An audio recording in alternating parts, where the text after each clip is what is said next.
शासन प्रणाली का स्वरूप बताया था कि भारत में संसदीय प्रणाली किस तरह से काम करती है। इसके बाद मैं संघ की कार्यपालिका में आ गया था। मैंने बताया था कि संघ की कार्यपालिका का वर्णन भाग 5 में, संविधान में 22 भाग हैं और 22 भागों में से भाग 5 में संघ की कार्यपालिका का वर्णन है। संघ की कार्यपालिका का वर्णन अनुच्छेद 52 से लेकर अनुच्छेद 78 तक है। सवाल उठा था कि संघ की कार्यपालिका के अंतर्गत कौन कौन से पदाधिकारी शामिल हैं। संघ की कार्यपालिका के अंतर्गत राष्ट्रपति, उपराष्ट्रपति, प्रधानमंत्री, मंत्रिपरिषद के सदस्य और महान्यायवादी को शामिल किया जाता है। इन पांचों तरह के पदाधिकारियों में सबसे पहले मैं राष्ट्रपति से शुरुआत करूंगा, जो कि भारत का सबसे बड़ा पदाधिकारी है और भारतीय संघ का अध्यक्ष है। भारत का संवैधानिक प्रधान कहा जाता है, उसे भारत का पहला नागरिक कहा जाता है। भारत के राष्ट्रपति के बारे में मैंने कल कुछ परिचय दिया था और इसके बाद राष्ट्रपति से संबंधित सभी अनुच्छेद बारी बारी आपके सामने रखे थे। आज समय है उन अनुच्छेदों को विस्तार पूर्वक समझाने की। तो आइए स्टार्ट करते हैं। अनुच्छेद 58 से पहले स्टार्ट करता हूं।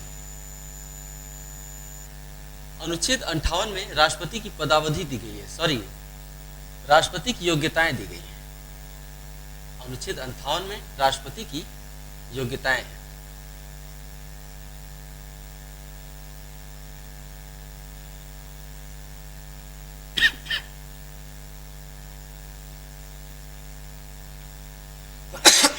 ध्यान रहे, राष्ट्रपति की योग्यता संबंधी समस्त बातें अनुच्छेद 58 में ही है।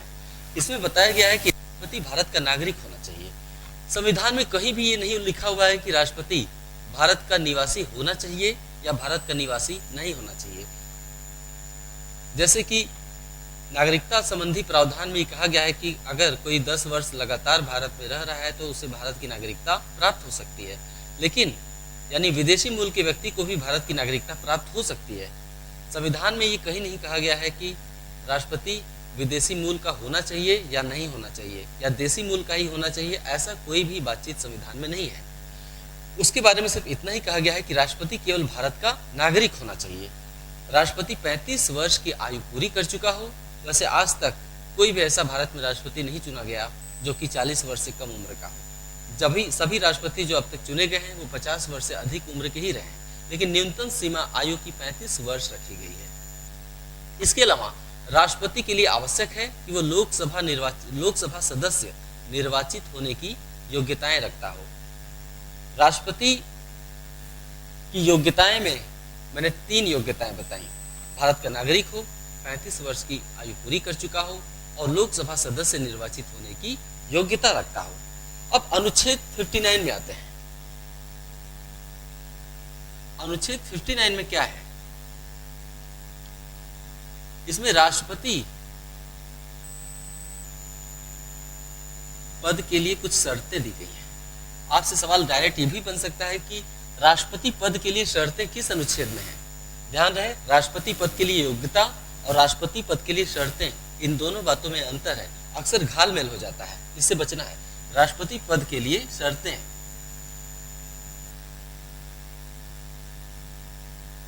राष्ट्रपति के लिए, अगर राष्ट्रपति पद के लिए किसी व्यक्ति को चुनाव लड़ना है तो उसके लिए कुछ शर्तें रखी गई हैं। राष्ट्रपति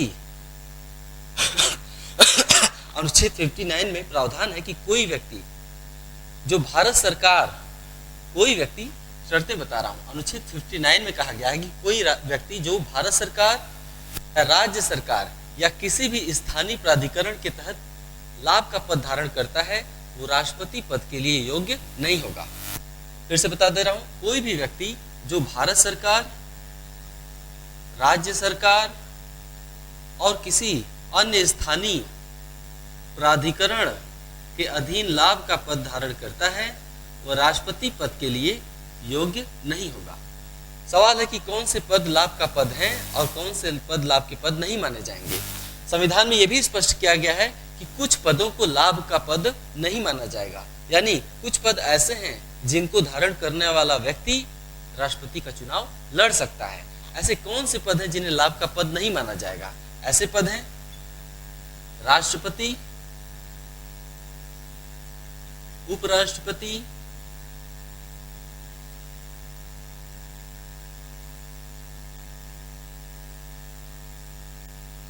राष्ट्रपति उपराष्ट्रपति राज्यों के राज्यपाल, राज्यों के राज्यपाल, संघ और राज्यों के मंत्री,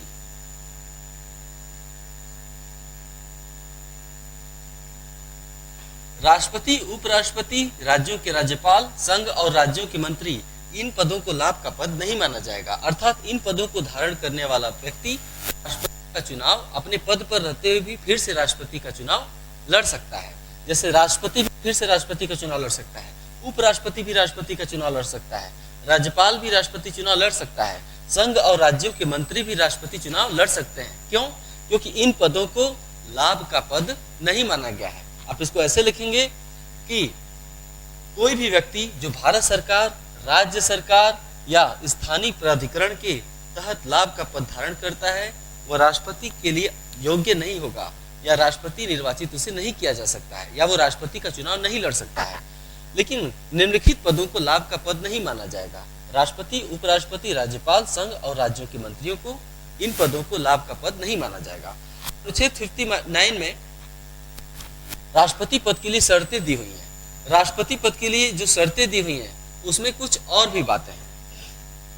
जैसे अनुच्छेद 59 में यह भी कहा गया है कि कोई व्यक्ति जो संसद के दोनों सदनों यानी राज्यसभा और लोकसभा और राज्य विधानमंडल के किसी सदन यानी विधानसभा और विधान परिषद, केंद्र में क्या है? लोकसभा, केंद्र में भी 2 सदन है और राज्यों में भी 2 सदन होते हैं। केंद्र के दोनों सदनों को क्या कहते हैं? लोकसभा और राज्यसभा।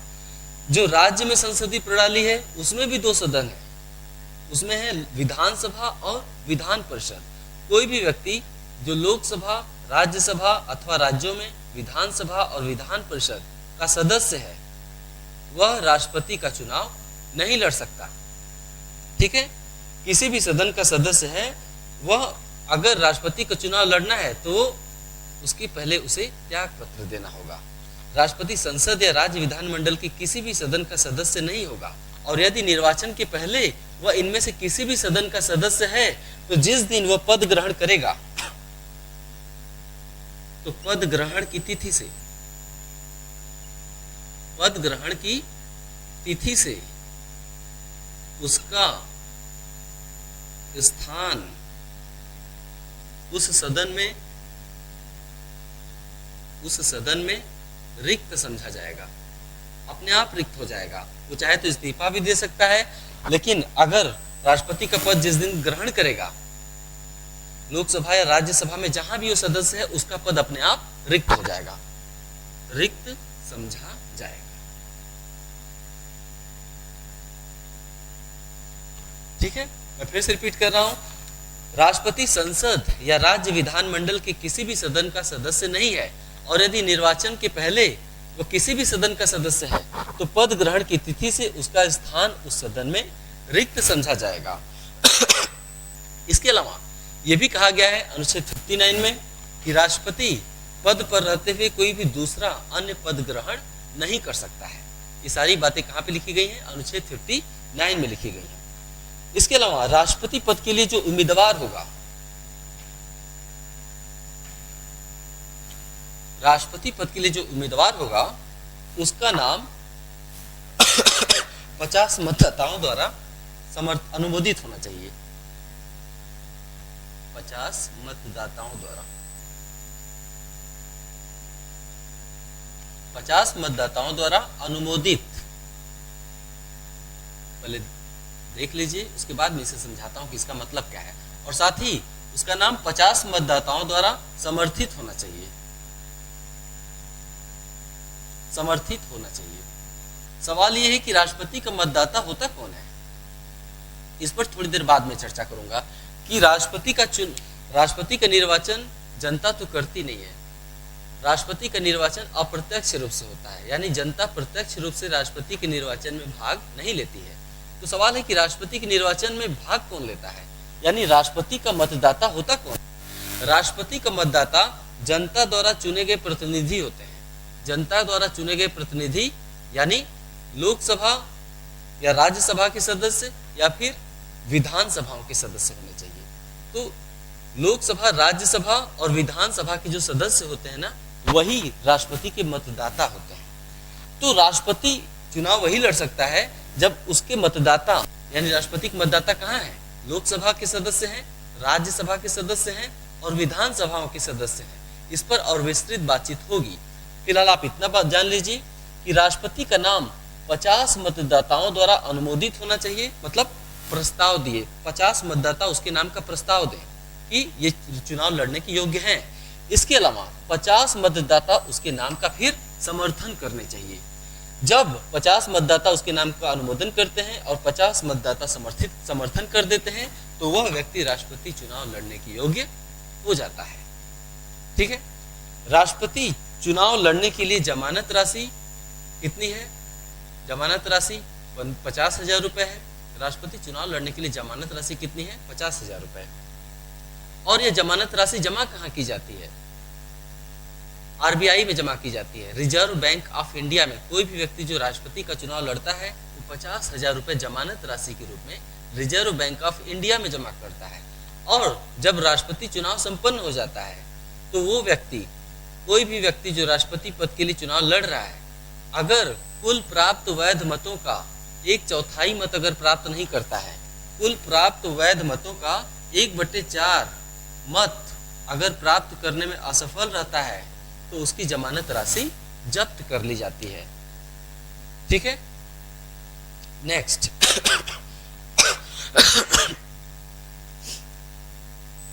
अनुच्छेद 57 पर बात करते हैं।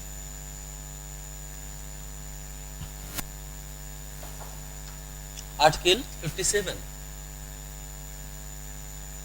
अनुच्छेद 57। अनुच्छेद 57 में पुनर्निर्वाचन के लिए पात्रता दिया गया है। पुनर्निर्वाचन के लिए पात्रता। पुनर्निर्वाचन के लिए पात्रता अनुच्छेद 57 में। इसका मतलब है कोई राष्ट्रपति दोबारा राष्ट्रपति निर्वाचित हो सकता है या नहीं। ठीक है। अनुच्छेद 57 में कहा गया है कि राष्ट्रपति दोबारा राष्ट्रपति निर्वाचित हो सकता है, लेकिन वह कितनी बार राष्ट्रपति चुना जाएगा?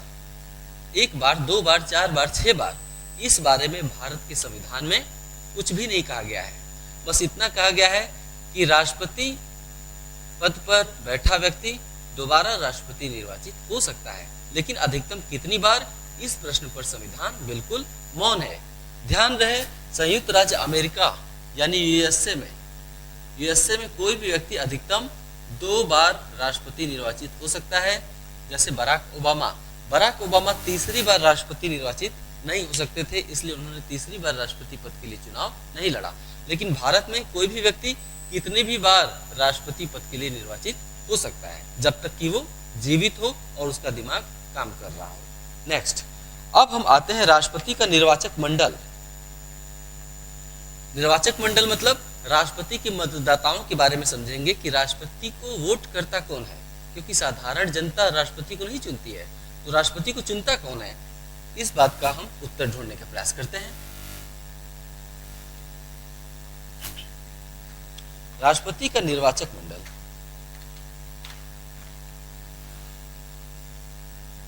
अनुच्छेद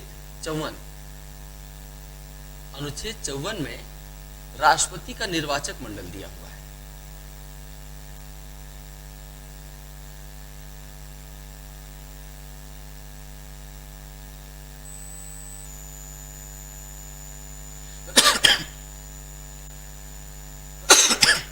राष्ट्रपति के निर्वाचक मंडल से तात्पर्य है कि कौन कौन से लोग राष्ट्रपति के चुनाव में भाग लेंगे।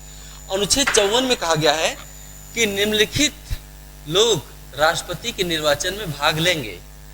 नंबर 1 या ए, संसद के दोनों सदनों के निर्वाचित सदस्य।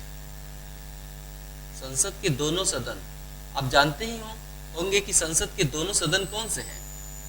संसद के दोनों सदनों के ब्रैकेट में लोकसभा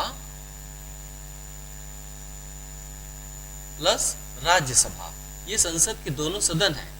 तो संसद के दोनों सदनों के निर्वाचित सदस्य ध्यान रहे, मैं निर्वाचित सदस्यों का नाम ले रहा हूं। निर्वाचित मतलब संसद, निर्वाचित मतलब जिनका निर्वाचन किया जाता है, संसद के दोनों सदनों के निर्वाचित सदस्य। ध्यान रहे, लोकसभा में राष्ट्रपति आंग्ल इंडियन समुदाय के यानी आंग्ल भारतीय समुदाय के 2 सदस्यों का मनोनयन कर सकता है। अगर लोकसभा चुनाव के बाद राष्ट्रपति को लगता है कि एंग्लो इंडियन समुदाय के लोगों का पर्याप्त प्रतिनिधित्व लोकसभा में नहीं है, तो आप जानते होंगे कि राष्ट्रपति 2 आंग्ल इंडियन समुदाय के 2 लोगों को लोकसभा में मनोनीत कर सकता है। राष्ट्रपति को शक्ति प्राप्त है कि किसी भी आंग्ल इंडियन समुदाय के 2 लोगों को लोकसभा में मनोनीत कर सकता है। इसी प्रकार राष्ट्रपति राज्यसभा में साहित्य, कला, विज्ञान से संबंधित लोगों को 12 लोगों को, यहाँ पे 2 लोगों को मनोनीत करता है और राज्यसभा में 12 व्यक्तियों को मनोनीत कर सकता है। ध्यान रहे, राष्ट्रपति के निर्वाचन में लोकसभा और राज्यसभा के केवल निर्वाचित सदस्य भाग लेते हैं। ये जो मनोनीत सदस्य होते हैं ना, ये राष्ट्रपति के निर्वाचन में भाग नहीं लेते। अब इसके अलावा राष्ट्रपति के निर्वाचक मंडल में कौन है? राज्यों की विधानसभाओं के निर्वाचित सदस्य।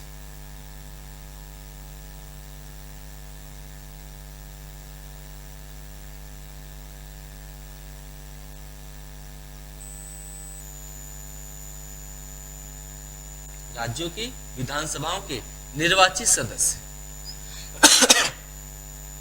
ध्यान रहे, जिस तरह केंद्र में संसद 2 सदनी है, उसी तरह राज्यों में जो संसद उसे हम क्या कहते हैं? विधानमंडल। विधानमंडल भी 2 सदनी होता है, एक विधानसभा, विधानमंडल। राज्यों में जो विधानमंडल मतलब राज्यों की संसद को हम क्या कहते हैं? विधानमंडल। राज्यों में भी विधानमंडल 2 सदनी होता है, एक विधानसभा और दूसरी विधान परिषद।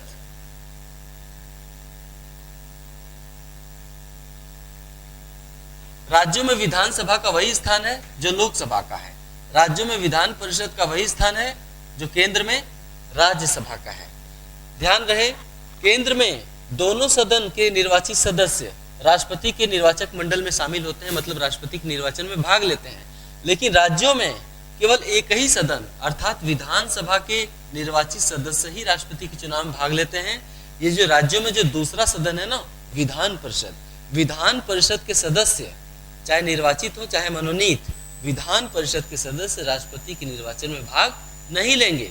यानी केंद्र में 2 सदन है, राज्यों में 2 सदन है, केवल 3 ही सदन भाग लेंगे, लोकसभा, राज्यसभा और राज्यों में विधानसभा। यानी 3 ही सदनों के सदस्य राष्ट्रपति के निर्वाचक मंडल में शामिल होते हैं। ये जो चौथा सदन है ना, ये राष्ट्रपति के निर्वाचन में शामिल नहीं होता है। दूसरा स्तर की बात, ये जो तीनों सदन है ना, इसके केवल निर्वाचित सदस्य ही भाग लेंगे, लोकसभा और राज्यसभा के निर्वाचित सदस्य और विधानसभा के निर्वाचित सदस्य। मनोनीत सदस्य भाग नहीं लेते। जैसे कि आपने देखा कि राष्ट्रपति लोकसभा में 2 सदस्यों को मनोनीत कर सकता है, राज्यसभा में 12 सदस्यों को मनोनीत कर सकता है। इसके अलावा विधानमंडल में राज्यपाल का वही स्थान है जो केंद्र में राष्ट्रपति का है। राज्यों में राज्यपाल का वही स्थान है, राज्यों में राज्यपाल का वही स्थान है जो केंद्र में राष्ट्रपति का होता है। तो जैसे केंद्र में राष्ट्रपति लोकसभा में आंग्ल इंडियन समुदाय के 2 व्यक्तियों की नियुक्ति कर सकता है, मनोनीत कर सकता है, उसी तरह राज्यों में राज्यपाल विधानसभा में आंग्ल इंडियन समुदाय के 1 व्यक्ति को मनोनीत कर सकता है। ध्यान रहे, विधानसभा के भी केवल निर्वाचित सदस्य ही राष्ट्रपति के निर्वाचन में भाग लेंगे। विधानसभा का जो 1 मनोनीत सदस्य होता है ना, जो आंग्ल इंडियन समुदाय का होता है, वो राष्ट्रपति के निर्वाचन में भाग नहीं लेगा। तीसरा, दिल्ली और पुदुचेरी केंद्र शासित प्रदेशों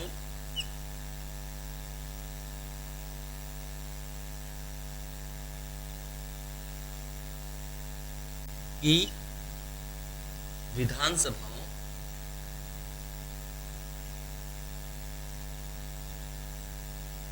के निर्वाचित सदस्य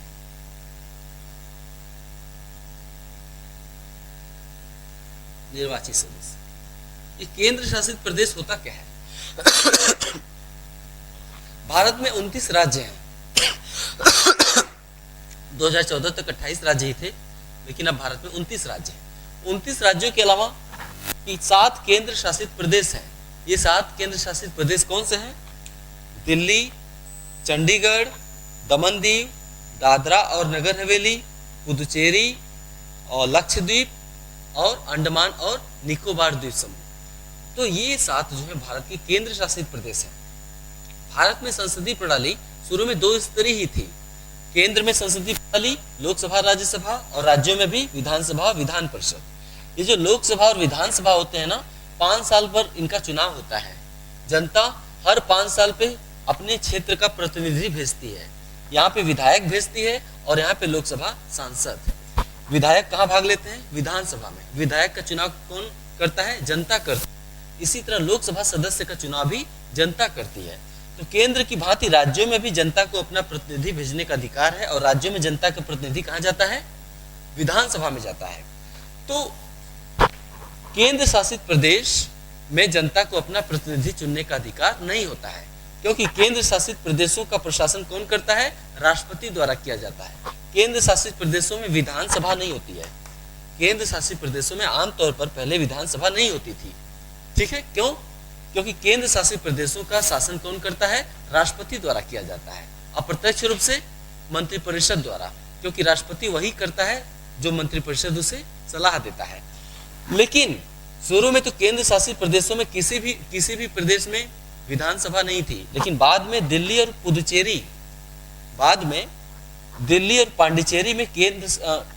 पांडिचेरी केंद्र शासित प्रदेश में विधानसभा स्थापित कर ली गई।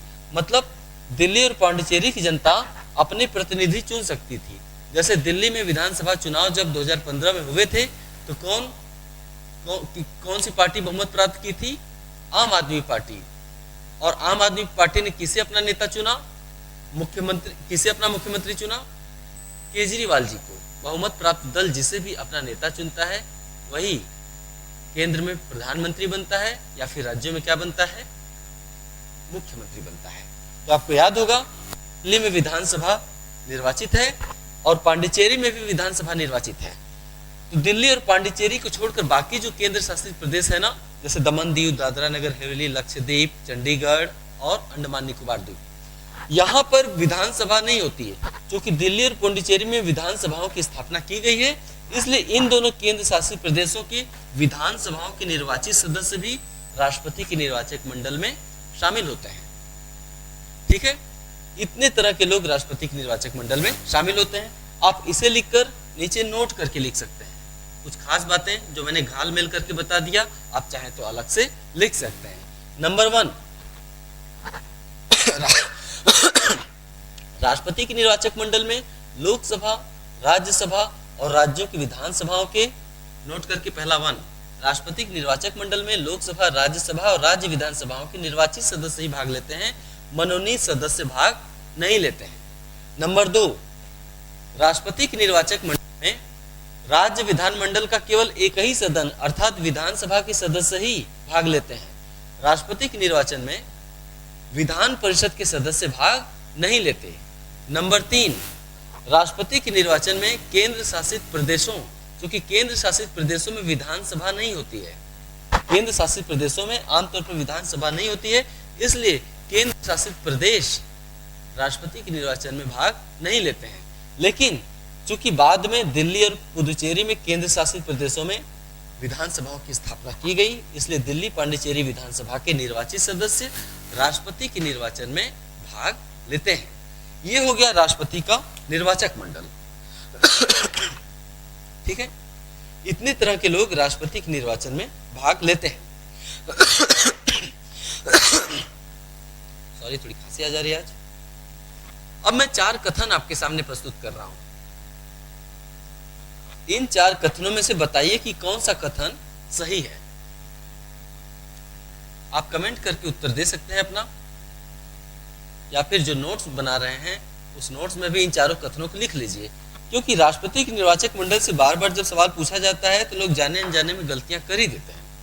तो मैं राष्ट्रपति के निर्वाचक मंडल से संबंधित 4 कथन बोल रहा हूं, आपको बताना होगा कि इन 4 कथनों में से कौन सा कथन सही है।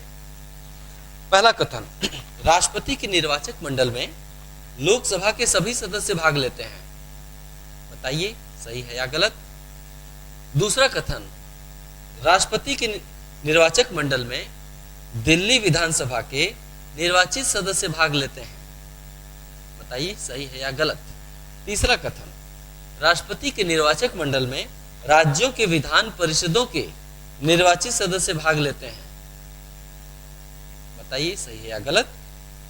चौथा कथन, राष्ट्रपति के निर्वाचक मंडल में राज्यों की विधानसभाओं के सभी सदस्य भाग लेते हैं। बताएंगे आप कि सही है या गलत। अब सवाल ये उठता है कि राष्ट्रपति का चुनाव संपन्न कौन कराता है। इस पर चर्चा होगी कि राष्ट्रपति का चुनाव कौन संपन्न कराता है। भारत में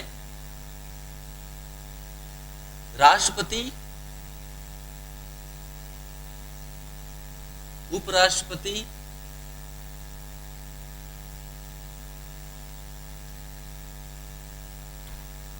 राज्यपाल,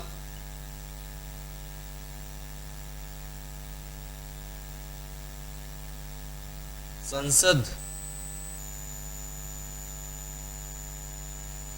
के दोनों सदनों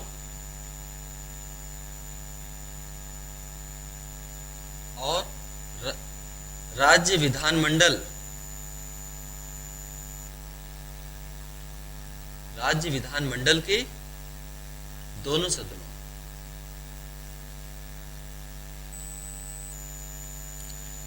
राष्ट्रपति का निर्वाचन, उपराष्ट्रपति का निर्वाचन, राज्यपाल का निर्वाचन, संसद के दोनों सदनों अर्थात लोकसभा और राज्यसभा का निर्वाचन और राज्य विधानमंडल के सदनों अर्थात विधानसभा और विधान परिषद के सदस्यों का निर्वाचन भारत के निर्वाचन आयोग द्वारा कराया जाता है। निर्वाचन आयोग द्वारा इन सभी का निर्वाचन आयोग द्वारा कराया जाता है। ठीक है। अब हम चर्चा करेंगे राष्ट्रपति की पदावधि पर। अनुच्छेद 56 में राष्ट्रपति की पदावधि दी गई है। अनुच्छेद 56 इसमें राष्ट्रपति की पदावधि दी गई है। अनुच्छेद 56 में कहा गया है कि राष्ट्रपति पद ग्रहण की तिथि से 5 वर्ष तक, 5 वर्ष के कार्यकाल तक, 5 वर्ष कार्यकाल तक अपना पद धारण करेगा। पद ग्रहण की तिथि से 5 वर्ष के कार्यकाल तक अपना पद धारण करेगा। राष्ट्रपति का कार्यकाल मान लेते हैं 5 वर्षों का पूरा हो गया है। ठीक है। लेकिन अगर 5 वर्ष बाद भी राष्ट्रपति तब तक अपने पद पर बना रहता है जब तक कि नया राष्ट्रपति निर्वाचित न हो जाए। ध्यान रहे आपको, राष्ट्रपति तब तक अपने पद पर बना रहेगा, अपना पद तब तक नहीं छोड़ेगा जब तक कि नया राष्ट्रपति निर्वाचित नहीं हो जाता। यदि राष्ट्रपति का 5 वर्ष का कार्यकाल समाप्त हो गया है तो भी उसके बाद भी राष्ट्रपति अपने पद पर बना रहता है जब तक कि नया राष्ट्रपति निर्वाचित होकर अपना पद ग्रहण नहीं कर लेता है। राष्ट्रपति पद उस दिन रिक्त समझा जाता है जब अगला राष्ट्रपति पद ग्रहण करता है। ठीक है, समझ गए। नेक्स्ट, इसके अलावा राष्ट्रपति 5 वर्ष की कार्यकाल समाप्त होने के पहले भी किसी भी समय उपराष्ट्रपति को त्याग पत्र दे सकता है। 5 वर्ष का कार्यकाल समाप्त होने के पहले भी किसी भी समय उपराष्ट्रपति को त्याग पत्र देकर पदमुक्त हो सकता है, अपना पद त्याग सकता है। अनुच्छेद 56 में कहा गया है कि राष्ट्रपति अपना त्याग पत्र किसे देगा? उपराष्ट्रपति को। उपराष्ट्रपति का दायित्व है कि वह राष्ट्रपति के त्याग पत्र की तत्काल सूचना, 56 में कहा गया है कि उपराष्ट्रपति का दायित्व है कि वह राष्ट्रपति के त्याग पत्र की तत्काल सूचना किसको देगा? तत्काल सूचना लोकसभा अध्यक्ष को देगा, लोकसभा अध्यक्ष को देगा। उपराष्ट्रपति राष्ट्रपति की त्याग पत्र की तत्काल सूचना लोकसभा अध्यक्ष को देगा। ये तो हो गया 5 वर्ष का कार्यकाल समाप्त हो जाता है, तब पद से हट सकता है। इसके अलावा 5 वर्ष की अवधि समाप्त होने से पहले भी वो त्याग पत्र दे सकता है। इसके अलावा यदि राष्ट्रपति की मृत्यु हो गई, महाभियोग, संसद राष्ट्रपति पर महाभियोग प्रस्ताव ला सकती है और महाभियोग प्रक्रिया द्वारा उसे हटा सकती है। महाभियोग प्रक्रिया क्या होती है उस पर थोड़ी देर बाद बात करेंगे, लेकिन हम बात कर रहे हैं कि राष्ट्रपति पद और भी कारणों से रिक्त हो सकता है।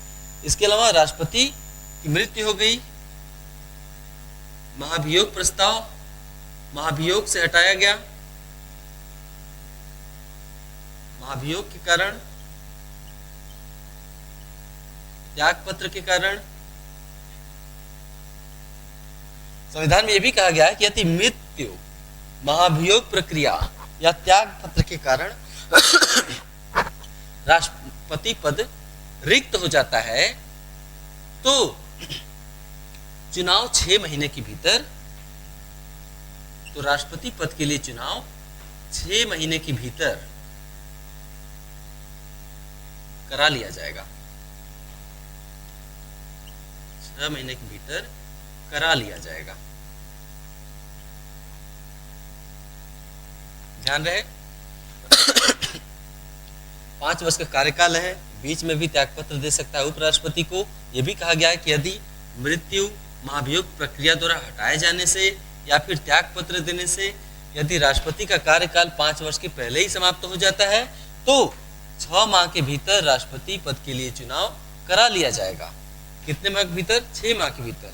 और यह भी ध्यान रहे कि राष्ट्रपति चुनाव 6 माह के भीतर तो कभी भी कराया जा सकता है, लेकिन तब तक राष्ट्रपति पद पर काम कौन करेगा? ऐसी स्थिति में यदि राष्ट्रपति पद रिक्त है और चुनाव संपन्न होने में देरी हो रही है, तब तक, जब तक कि नया राष्ट्रपति चुनाव द्वारा निर्वाचित नहीं हो जाता, तब तक उपराष्ट्रपति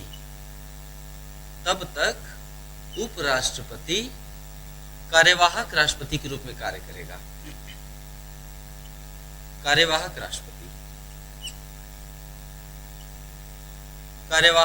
के रूप में कार्य करेगा। इसके बाद अगर उपराष्ट्रपति भी अपने पद पर नहीं है, अनुपस्थित है, राष्ट्रपति की मृत्यु हो गई या त्यागपत्र दे दिया या महाभियोग के कारण हटा दिया गया है और नया चुनाव होने में भी देरी है, तो ऐसे में उपराष्ट्रपति कार्यवाहक राष्ट्रपति के रूप में काम करेगा। लेकिन उपराष्ट्रपति भी नहीं है तो उस समय भारत का मुख्य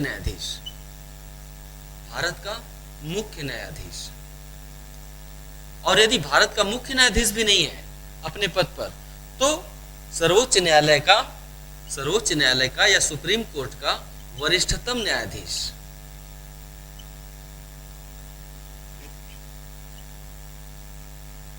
कार्यवाहक राष्ट्रपति के रूप में काम करेगा। उपराष्ट्रपति कार्यवाहक राष्ट्रपति के रूप में काम करेगा, लेकिन अगर उपराष्ट्रपति अपने पद पर नहीं है, अनुपस्थित है, तो मुख्य न्यायाधीश ये भी अनुपस्थित है, तो सर्वोच्च न्यायालय का वरिष्ठतम न्यायाधीश कार्यवाहक राष्ट्रपति के रूप में कार्य करेगा। ध्यान रहे कार्यवाहक राष्ट्रपति की भूमिका तभी होगी, कार्यवाहक राष्ट्रपति कोई भी बन सकता है जब राष्ट्रपति का पद आकस्मिक रूप से रिक्त हुआ है। लेकिन यदि 5 वर्ष का कार्यकाल राष्ट्रपति ने पूरा कर लिया है और नया राष्ट्रपति पद ग्रहण करने में देरी कर रहा है किसी कारण से, तो ऐसे में उपराष्ट्रपति कार्यवाहक राष्ट्रपति के रूप में कार्य नहीं करेगा। ऐसे में राष्ट्रपति तब तक अपने पद पर बना रहेगा जब तक कि उसका उत्तराधिकारी यानी नया निर्वाचित राष्ट्रपति अपना पद नहीं ग्रहण कर लेता है। ठीक है।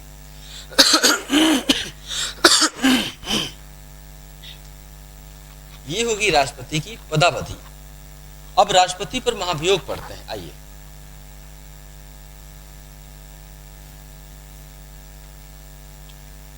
अनुच्छेद 61 महाभियोग प्रक्रिया।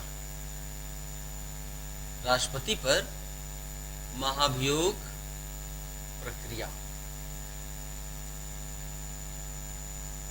राष्ट्रपति पर महाभियोग प्रक्रिया का वर्णन अनुच्छेद 61 में है। यदि राष्ट्रपति संविधान का उल्लंघन करता है, अनुच्छेद 61 में कहा गया है, यदि राष्ट्रपति संविधान का अतिक्रमण करता है यानी ऐसी शक्तियों का प्रयोग करता है जो उसे नहीं दी गई है, या ऐसे कार्य में लिप्त है जो राष्ट्रपति पद पर शोभा नहीं देती। यानी संविधान का अतिक्रमण करने की स्थिति में भारतीय संसद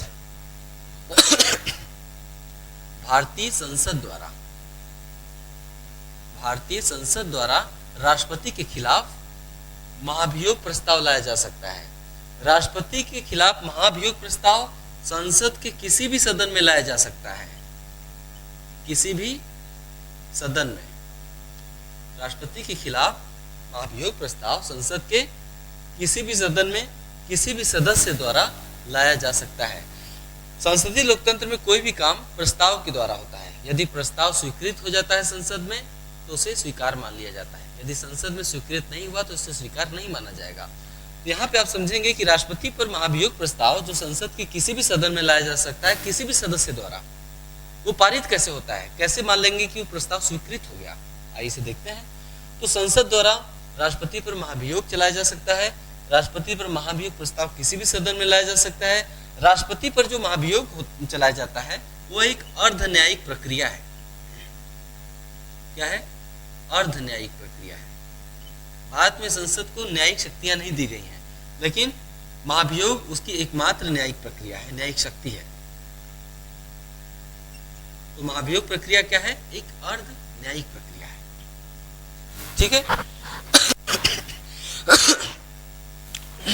अनुच्छेद 61 में यह भी कहा गया है कि राष्ट्रपति के खिलाफ किसी भी सदन में महाभियोग प्रस्ताव लाने से पहले 14 दिन पूर्व सूचना राष्ट्रपति को देनी होगी। 14 दिन की पूर्व सूचना।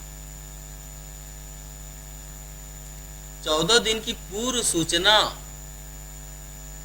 पहले 14 दिन पहले सूचना दी जाएगी राष्ट्रपति को, उसके बाद ही किसी सदन में राष्ट्रपति के खिलाफ महाभियोग प्रस्ताव लाया जाएगा।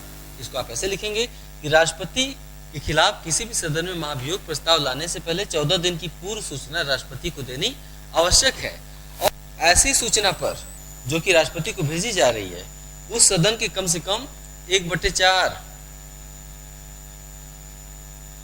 महाभियोग प्रस्ताव की सूचना जो 14 दिन पहले राष्ट्रपति को भेजी गई है किसी भी सदन में, उस सदन के 1/4 सदस्यों के हस्ताक्षर होने चाहिए। 1/4 सदस्यों के हस्ताक्षर होने चाहिए।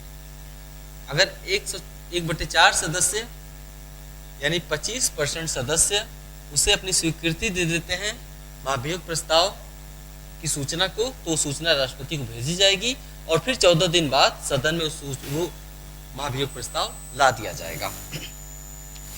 अब उस सदन में महाभियोग प्रस्ताव पारित कैसे होता है? मान लेते हैं राज्यसभा में महाभियोग प्रस्ताव लाया गया।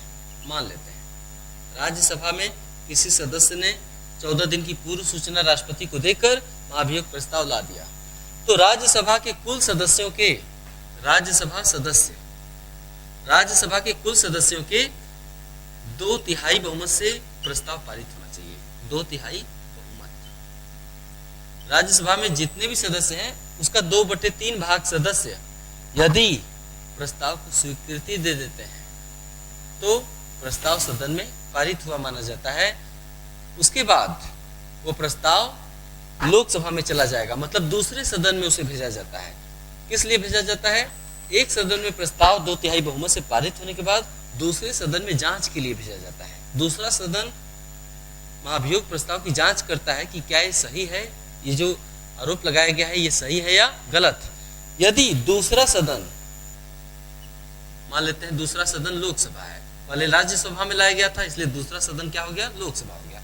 मान लेते हैं दूसरा सदन भी 2/3 बहुमत से, 2/3, हाँ ठीक है। इससे पहले आप ये जान लीजिए कि 2/3 बहुमत से पहला सदन जिसमें प्रस्ताव लाया गया था उसमें प्रस्ताव पारित हो गया, तो जांच के लिए दूसरे सदन में भेजा जाता है। राष्ट्रपति को हक है कि दूसरे सदन में अपना पक्ष रख सकता है।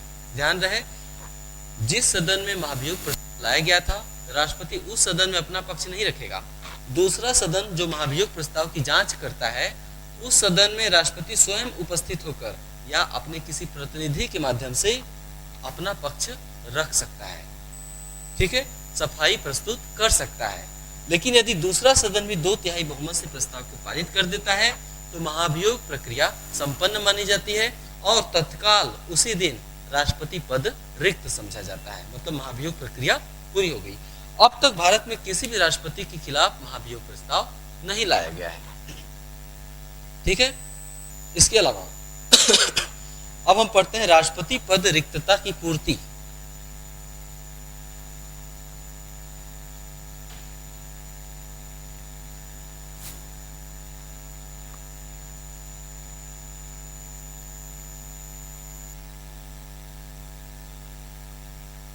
अनुच्छेद 62।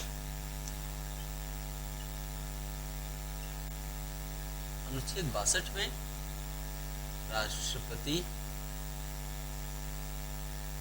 पद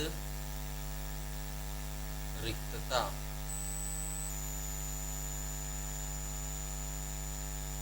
की पूर्ति। सबसे पहले तो हम ये जानते हैं कि राष्ट्रपति पद कितने तरीकों से रिक्त हो सकता है। किन किन तरीकों से राष्ट्रपति का पद रिक्त हो सकता है। देख लीजिए, राष्ट्रपति का पद निम्नलिखित कारणों से रिक्त हो सकता है। ये कितने तरह के कारण हो सकते हैं राष्ट्रपति का पद रिक्त होने के लिए। पहला, 5 वर्ष का कार्यकाल समाप्त हो जाने पर।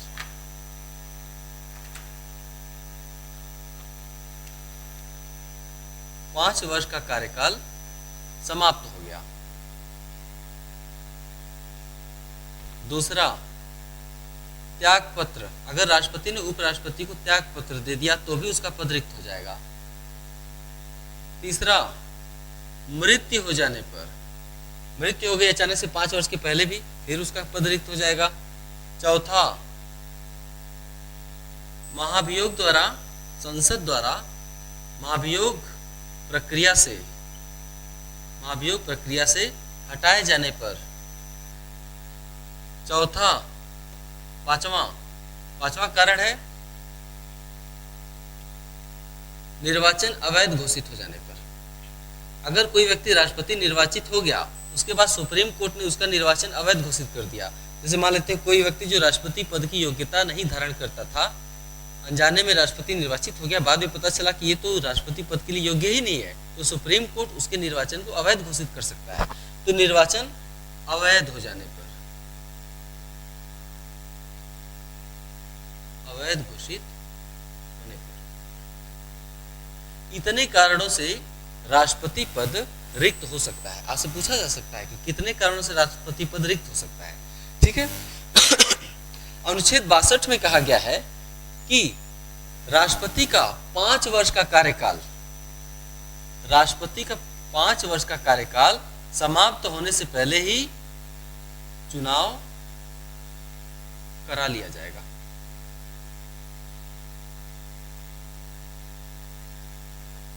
पांच वर्षीय कार्यकाल समाप्त होने से पहले ही चुनाव करा लिया जाएगा। कहाँ कहा गया है? अनुच्छेद 62 में।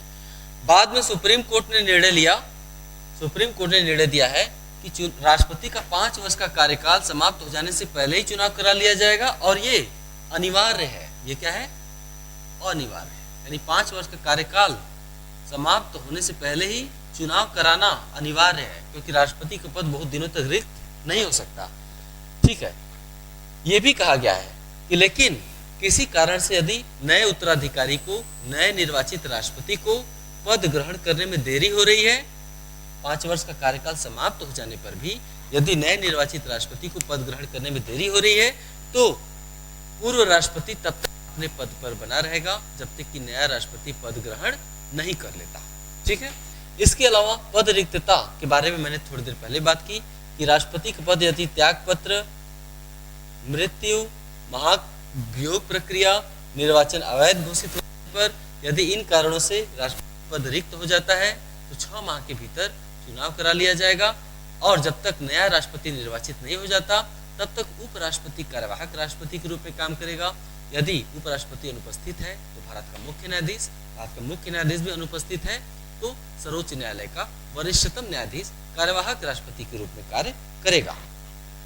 यह हो गया राष्ट्रपति पद रिक्तता की पूर्ति से संबंधित बातें। अब राष्ट्रपति का शपथ या प्रतिज्ञान पढ़ते हैं।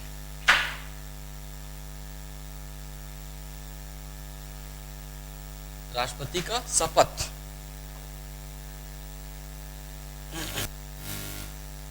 अनुच्छेद 60 आर्टिकल 60 राष्ट्रपति का शपथ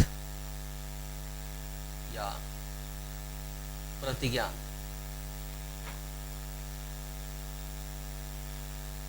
संविधान में 12 अनुसूचियां हैं। कितनी अनुसूचियां हैं? 12 अनुसूचियां। इन 12 अनुसूचियों में से तीसरी अनुसूची में क्या दिया गया है? तीसरी अनुसूची में संघ और राज्यों के प्रमुख पदाधिकारियों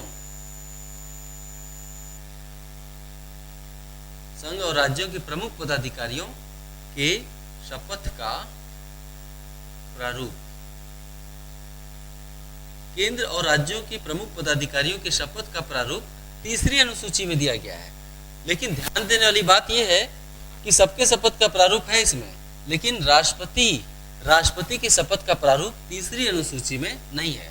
राष्ट्रपति के शपथ का प्रारूप केवल अनुच्छेद 60 में दिया गया।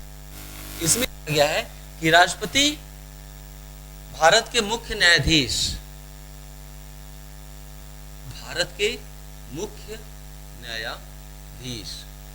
ध्यान रहे, राष्ट्रपति के शपथ का जो प्रारूप है अनुच्छेद 60 में है। यह भी कहा गया है कि राष्ट्रपति भारत के मुख्य न्यायाधीश के समक्ष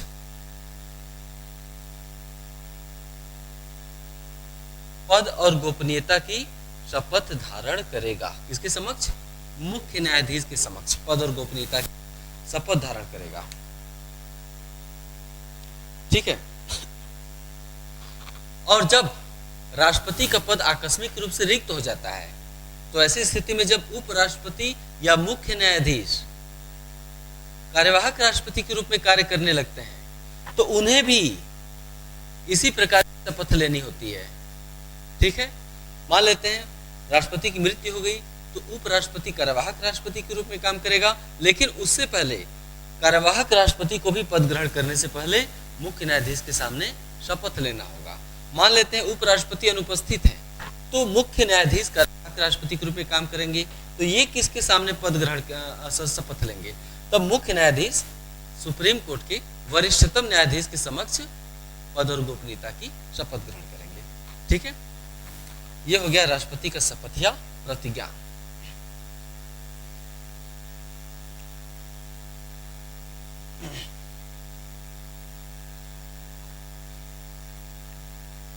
राष्ट्रपति की परिलब्धियां कहते हैं। राष्ट्रपति के वेतन के लिए संविधान में परिलब्धियां शब्द का प्रयोग किया गया है। राष्ट्रपति के वेतन के लिए परिलब्धियां शब्द का प्रयोग किया गया है। राष्ट्रपति की परिलब्धियां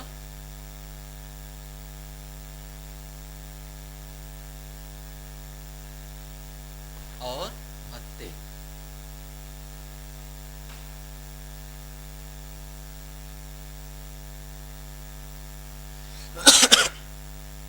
संविधान में कहा गया है कि राष्ट्रपति की परिलब्धियां अर्थात वेतन और भत्ते और उसके अन्य विशेषाधिकार, राष्ट्रपति की परिलब्धियां, भत्ते और उसके अन्य विशेषाधिकार भारतीय संसद द्वारा तय किए जाएंगे। किसके द्वारा? भारतीय संसद द्वारा तय किए जाएंगे। यानी राष्ट्रपति का वेतन और भत्ता कौन तय करता है? भारतीय संसद तय करता है। अब राष्ट्रपति का वेतन दिया कहां से जाता है? राष्ट्रपति का वेतन भारत की संचित निधि से दिया जाता है। भारत की संचित निधि। राष्ट्रपति का वेतन भारत की संचित निधि से दिया जाता है। भारत की संचित निधि का वर्णन अनुच्छेद 266 में है। अनुच्छेद 266 में है। राष्ट्रपति का वेतन, भत्ते और अन्य विशेषाधिकार भारतीय संसद द्वारा तय किए जाएंगे। भारत की संचित निधि से उसके वेतन दिए जाते हैं। भारत की संचित निधि का वर्णन अनुच्छेद 266 में है। भारत की संचित निधि पर किसका नियंत्रण होता है? भारतीय संसद का। क्योंकि भारत की संचित निधि पर एक फंड होता है। भारत सरकार का सबसे बड़ा फंड क्या है? भारत की संचित निधि वास्तव में भारत सरकार का सबसे बड़ा फंड होता है। इस फंड पर भारत के संसद का अधिकार होता है, नियंत्रण होता है। सरकार कोई भी धन भारत की संचित तब तक नहीं निकाल सकती जब तक कि संसद इसकी स्वीकृति न दे दे। तो चूंकि संचित निधि पर भारत संसद का नियंत्रण है, इसलिए राष्ट्रपति का वेतन और भत्ता कौन तय करता है? संसद द्वारा तय किया जाता है, क्योंकि संचित निधि पर भारतीय संसद का नियंत्रण होता है। अब एक सवाल और पैदा हो जाता है, नोट करके लिख ले सकते हैं कि भारत की संचित निधि क्या है। इसके बारे में आप लिख लीजिए। अनुच्छेद 266 के तहत भारत की संचित निधि की स्थापना की गई है। यह भारत का सबसे बड़ी निधि है, अर्थात यह भारत सरकार का सबसे बड़ा फंड है। भारत की संचित निधि में पैसा आता कहां से है? भारत सरकार जितने भी तरह के प्रत्यक्ष कर, अप्रत्यक्ष कर इनकम करने वालों पर, देश के इनकम करने वालों पर जितना भी टैक्स लगाती है सरकार, प्रत्यक्ष कर, अप्रत्यक्ष कर जितना भी लगाती है, वो सभी कहाँ जमा होता है? वो सभी भारत की संचित निधि में जमा किए जाते हैं। इसके अलावा सरकार समय समय पर बाजार से उधार लेती है, बड़े पूंजीपतियों से, जैसे शेयर मार्केट से। सरकार बाजार से जो उधार लेती है वो भी कहाँ रखा जाता है? संचित निधि में रखा जाता है। तो इस पे पूरे देश के स्तर पर जो टैक्स उगाहा जाता है, टैक्स की जो उगाही होती है, जो करारोपण होता है, वो सभी भारत की संचित निधि में जमा किया जाता है। इस पर भारत के संसद का नियंत्रण होता है। संचित निधि से कोई भी धन तब तक नहीं निकाला जा सकता जब तक कि संसद इसकी अनुमति नहीं दे। संसद मतलब लोकसभा, राज्यसभा, उसके बाद राष्ट्रपति। संसद के 3 अंग होते हैं, लोकसभा, राज्यसभा और राष्ट्रपति। बाद में जब हम भारतीय संसद पढ़ाएंगे उस पर ये सब बात की जाएगी कि संसद के अंग कितने हैं, उनका गठन कैसे होता है, उनका कार्य क्या है, ये सब बात की जाएगी। राष्ट्रपति का जो वेतन यानी उसकी जो परिलब्धियां और भत्ते होते हैं, कार्यकाल के दौरान सीमित या कम नहीं किए जा सकते। वर्तमान में राष्ट्रपति का वेतन 5 लाख रुपए पर मंथ है। ठीक है। इसके अलावा जब कार्यवाहक राष्ट्रपति काम करता है, राष्ट्रपति की अनुपस्थिति में जब उपराष्ट्रपति अथवा भारत का मुख्य न्यायाधीश जब कार्यवाहक राष्ट्रपति के रूप में काम करता है, तो उसको भी वही भत्ते, वेतन और विशेषाधिकार प्राप्त होते हैं। कार्यवाहक राष्ट्रपति को भी वही परिलब्धियां, भत्ते और विशेषाधिकार प्राप्त होते हैं जो राष्ट्रपति को मिलते हैं। ठीक है। इसके बाद अब हम आगे पढ़ें। मुझे लगता है आज की क्लास में इतना पर्याप्त है, शेष हम अगली क्लास में पढ़ेंगे। मुझे पूरी उम्मीद है कि जो बताया गया वो धैर्य से बताया गया। बहुत से लोगों ने इन बातों को पढ़ लिया होगा, लेकिन मुझे पूरी उम्मीद है कि जो नहीं पढ़े हैं उनके लिए तो कारगर होगा ही। जो इंडियन पॉलिटी पढ़ चुके हैं, अगर वो धैर्य से मेरे साथ पढ़ेंगे उनके लिए भी काफ़ी हद तक कारगर होगा। उनके छोटे छोटे जो कन्फ्यूजन होंगे अगले कुछ दिनों में बिल्कुल दूर हो जाएंगे।